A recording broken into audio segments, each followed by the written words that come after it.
Bonjour et bienvenue dans une nouvelle vidéo de l'Académie du Web Design. Aujourd'hui, nous allons voir comment réaliser une mind map, autrement appelée en français une carte mentale, à partir d'outils que l'on va interconnecter. Ça va être très simple à réaliser, c'est entièrement gratuit et ça va vous permettre d'aller beaucoup plus loin dans vos réflexions en amont des projets. Je répète souvent ces quelques idées qui me semblent essentielles, à savoir plus on réfléchit en amont d'un projet, plus on passe de temps sur la conception, au niveau global, au niveau stratégique, meilleur sera le résultat. Donc c'est de cette idée-là, autrement dit en utilisant également les concepts du design thinking, que l'on va passer du temps sur la partie de conception. Donc on a souvent besoin d'avoir des mind maps, des cartes mentales, et c'est vrai que c'est un processus qui est assez long, donc je vais vous montrer comment les réaliser gratuitement, automatiquement avec ChatGPT d'une part, et avec Xmind de l'autre part. C'est parti. Alors la première chose à faire va être d'aller sur le site de Xmind de manière à télécharger le programme. Donc c'est un programme qui possède des abonnements de différents types, mais on va utiliser l'abonnement gratuit en fait, qui permet de réaliser tout ce que je vais vous montrer gratuitement et simplement. Alors vous allez sur le site de Xmind, je vais vous mettre donc l'adresse dans la description, et vous téléchargez la version qui correspond à votre système d'exploitation, soit sur Windows, soit sur Mac. Une fois que c'est installé, que vous avez créé votre compte, vous lancez le programme, et là vous arriverez donc sur l'écran sur lequel je suis actuellement, à savoir un écran qui permet de créer une mind map avec des outils qui permettent de le faire. Alors nous, on va utiliser l'intelligence artificielle pour créer cette mind map. Donc on se retrouve sur ChatGPT, alors en version gratuite, je suis sur la version entièrement gratuite, et on va exploiter une possibilité des mind maps qui est d'utiliser un langage de balises en fait, qui s'appelle le Markdown, et que l'on va générer à partir de ChatGPT. Alors l'idée c'est de fournir à ChatGPT des informations sur la mind map que l'on souhaite créer et ensuite de générer le Markdown. Alors globalement je vais prendre un exemple, imaginons que je souhaite travailler sur une mind map qui soit en relation avec les rois de France. Eh bien je vais simplement demander à ChatGPT de créer une mind map sur le thème des rois de France en générant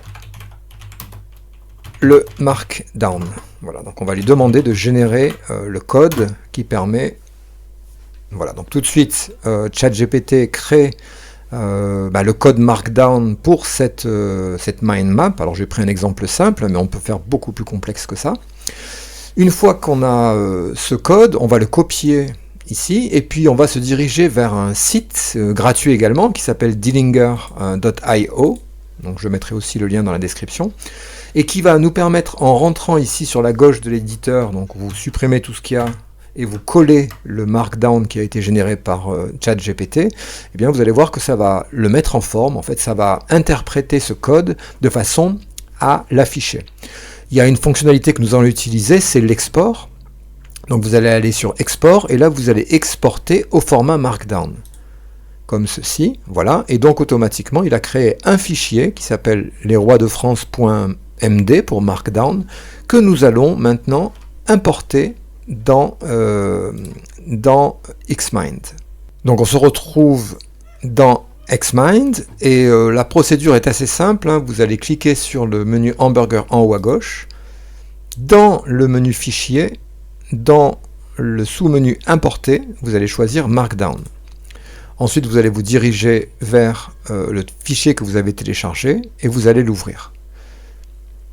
Donc, voilà, donc il y a eu une fenêtre que j'ai fermée. Et donc, on a tout de suite la mind map des rois de France avec d'un côté les Mérovingiens, les Carolingiens, les Capétiens, avec chaque fois les détails des différents rois.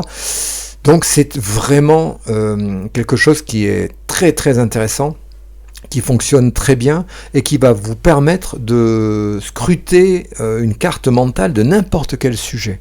Alors si on le prend dans le domaine du digital, eh bien je vais vous montrer un deuxième exemple. Donc imaginons maintenant que je souhaite par exemple apprendre un logiciel, hein, puisque c'est quelque chose qu'on va faire régulièrement. Donc je vais demander à ChatGPT de générer une mind map sur l'apprentissage de Photoshop au format Markdown. Toujours pareil, je lance la génération du prompt. Donc ChatGPT me génère donc le code Markdown pour cette mind map.